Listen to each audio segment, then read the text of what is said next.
Veronica Cruz, anchor for the 6 o'clock news on KPX5 as well as Nightbeat, 10 o'clock on our sister station KBCW, Monday through Friday, and I'm here with Jesse Pickard. We are debugging politics, is that right? That is correct. Why? I think it really came out of this desire to turn all of our frustrations from tweets and Facebook posts to actual action. And in the tech community, we do have a really unique set of skills that we think that we can put to use to help solve people's problems. Doesn't mean that we're going to solve the world in the course of a weekend, but we think that we can contribute more, and that's what we're here to do. So what do you think happened after the elections? Why are you having people kind of rally together today? I think a lot of us were surprised by the result, and even if no matter what side you're on, I think you could find some dissatisfaction with the political cycle. And so a lot of people are realizing that they need to do more than tweet and post to their timeline. It's been pretty amazing. Not only have we been able to get over 700 people interested in the actual event, 50 volunteers are now part of the Debug's Politics National San Francisco event in early December. Which is really cool. Congratulations. So Jesse is going to introduce us to a couple of people. We're just going to actually take a little bit of a walk and meet. This is one of his partners. Hello. Introduce yourself. Hi, my name's Avand. And I know that you and Jesse, you are, I guess, like a co-producer of the event. Yeah, I'm good friends with Jesse, and last weekend he gave me a call way too early on a Sunday morning for me. Were you wearing the hat? Of course. And yeah, he said, hey, I don't feel like my tweets or my likes are doing anything, so you want to throw a hackathon next weekend? I was like, not particularly, but yeah, let's do it. I think the situation right now is particularly tense. I think we're sort of all baffled as to what happened. I felt fairly confident about a certain outcome with this election, but I think regardless of which side you fall on, you can be frustrated with how politics operate. I'm a software engineer, and I spend a lot of my time looking at code to figure out why is it not working the way it's supposed to, and it's a complicated process. And so I think taking some of those learnings and aiming them towards politics and figuring out hey, where are the systems failing us in a very systematic, it's basically like taking a different lens, designer, marketing, engineer eye, and looking at the problem and just seeing what you find. So you're a problem solver essentially, and you want to figure out how to work this out. And you've got tons of people here tonight. Yeah. How exactly is this going to work out? So the format tonight, we're going to kick off with, hopefully you'll catch a few of them. We're going to do 30-second pitches. Hopefully we'll have maybe 20, 30 people will present their ideas in a really rapid fire, what we call elevator pitch format. You don't have a lot of time. And then we're going to give people a hashtag. So, or we won't give them. They'll invent their own hashtag to sort of rally people around their idea. And then for the rest of the night, after those presentations, we're going to have sort of like a chance for everyone to converge on ideas. And then tomorrow and Sunday, people will really be working really hard to make those ideas come to life. And then I just want to show you. We'll demo them. This is the room. So you're going to fill this entire room with people, right? Yeah, absolutely. Yeah, we'll be in here. Very, a hack by definition is sort of a unorganized Band-Aid solution. It's a very duct tape and glue type of weekend.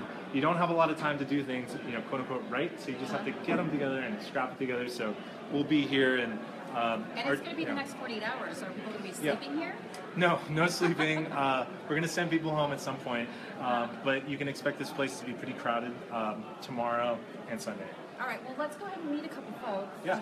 We always know what people are thinking, and I think the polls in the past election showed that we didn't.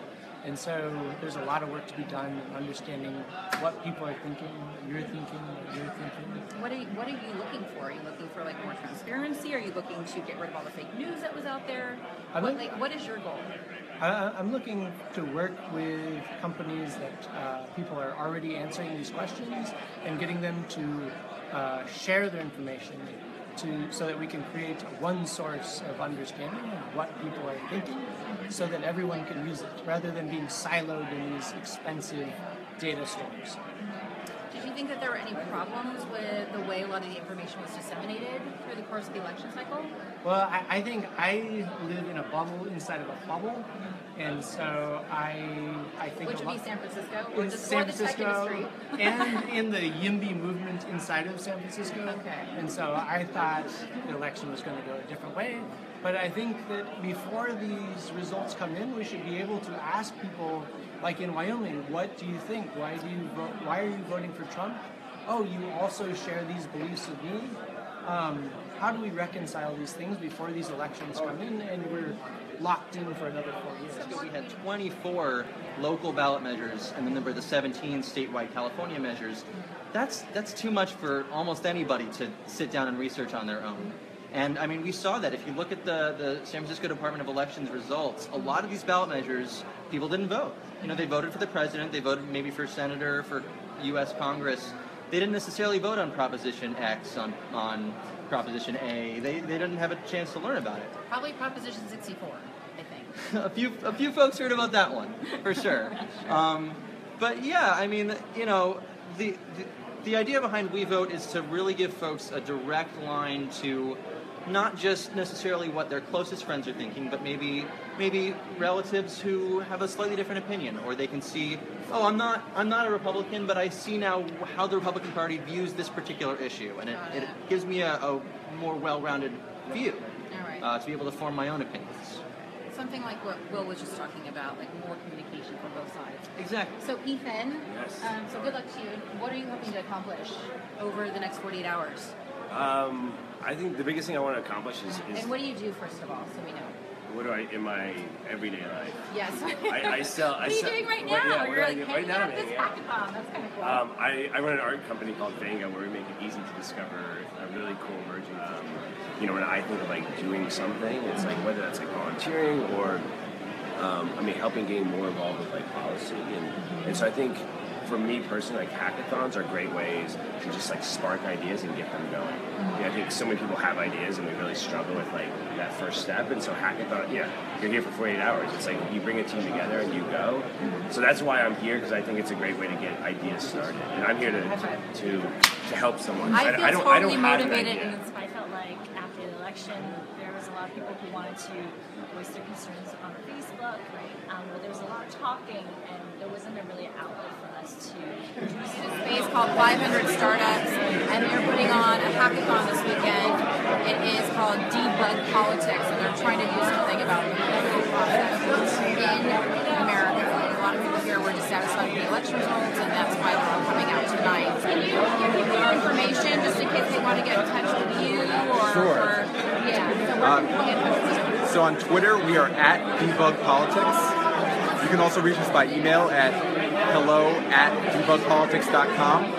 And then you can also just go to debugpolitics.com to find all of our events, find our Facebook group, and everything else. And who are you looking for again? What types of people are welcome to join the event? Yeah, really all types of people. So even if you're not in tech, we want you involved. The only thing that's really required is some real effort in a sustained manner. So we want people who are willing to put in more than a weekend. And that's how we're going to make...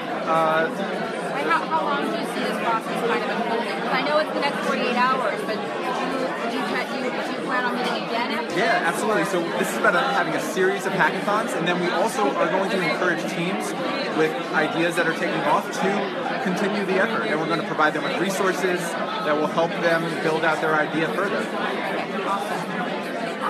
Thank you so much. Yeah, it's been great. I'm so glad.